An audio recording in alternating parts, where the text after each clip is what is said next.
सो है गाइस, स्वागत आपका एक बार फिर से आप ही के यूट्यूब चैनल में। और आज की इस वीडियो में बात करेंगे भी IREDA यानी कि Indian renewable energy development agency limited को लेकर। इस स्टॉक को लेकर पब्लिक बिल्कुल परेशान हुई है कि स्टॉक को खरीदे बेचे होल्ड करे क्या नहीं, बजट से पहले कैसी चाल रहेगी इस स्टॉक की, उसके बारे में चर्चा करेंगे। और बाय करे तो कहाँ पर एंट्री ले बेस्ट रहेगा पकड़ना, ठीक है।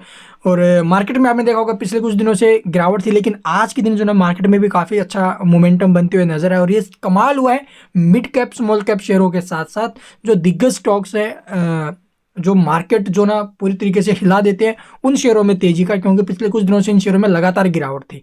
तो चलिए भाई अब जानते हैं डिटेल में आखिरकार इस स्टॉक में हमें क्या करना चाहिए। आज यहाँ पर भी हमें जो ना भी 2 से 2.5% के करीब तेजी देखने को मिली है। 104.40 के भाव में जो शेयर है वो क्लोजिंग लिया है।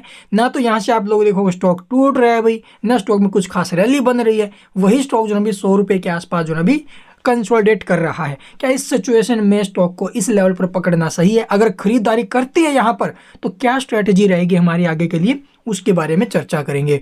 और आपको बता दें तो भाई बैंकिंग सेक्टर की कंपनी ना, आपको एक बात बता दें, बजट से पहले, ठीक है, जो भी PSUs है स्टॉक्स है आपके पास पहले से हैं या फिर खरीदने के बारे में सोच रहे हो तो बिल्कुल नहीं आपको घबराना उनके अंदर।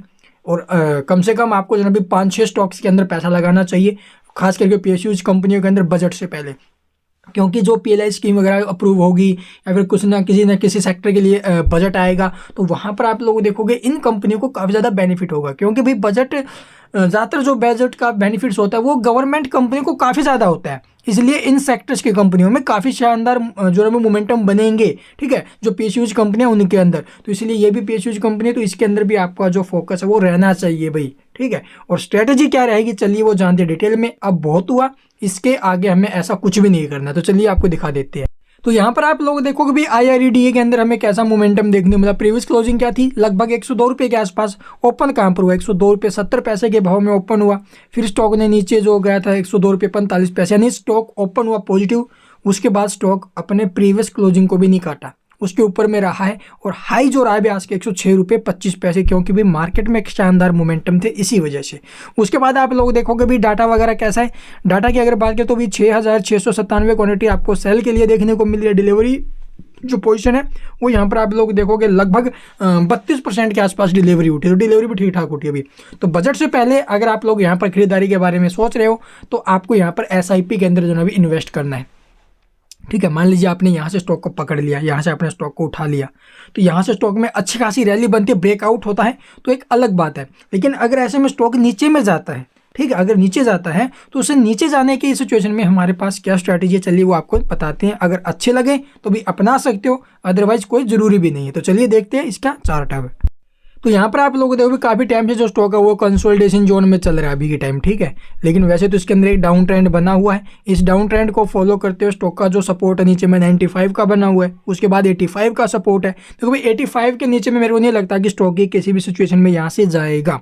अगर यहाँ पर कंसोलिडेट करता 100 के आसपास, ऊपर में जो ब्रेकआउट लेवल है 108 रुपये के आसपास का, तो देखो भाई जो ब्रेकआउट का वेट करा कि ब्रेकआउट होने के बाद ही स्टॉक को पकड़ेंगे तो वो एक अलग बात है। या फिर जो ना भी स्टॉक को यहाँ से भी खरीदने के बारे में सोच रहे हैं तो उनके लिए भी बेस्ट रहेगा। यहाँ से अगर आप लोग एंट्री लेते हो तो सारा पैसा एकदम से नहीं लगाना। मान लीजिए आपने इसके अंदर जो ना भी 50,000 रुपये इन्वेस्ट करने हैं, ठीक है, आप लोग 50,000 5,000 जो भी आपका हो उसी हिसाब से आप लोग सोच लेना। मान लीजिए 50,000 इन्वेस्ट करने हैं तो आपको ऐसा नहीं कि भी इस भाव में एकदम से इतना पैसा लगा दे, आपको टुकड़ों में बाइंग करनी है। सबसे पहले आपका जो 50,000 में से आएगा वो लगभग 20,000 के आसपास आपकी जो ना भी यहाँ पर एंट्री होगी करंट भाव के ऊपर, ठीक है। मान लीजिए हमने 104 के भाव में 20,000 रुपये लगा दिए इसके अंदर, ठीक है। सपोज के लिए चलना भी यहाँ पर लगाना नहीं है ऐसा, ठीक है। उसके बाद आप लोग क्या करोगे, अगर ऐसी सिचुएशन में स्टॉक नीचे आता है तो वहाँ पर आपकी प्रत्येक 5% की गिरावट में एक छोटी SIP होनी चाहिए, चाहे वो 2,000 5,000 जो भी आपका हो वो होना चाहिए प्रत्येक 5% की गिरावट में।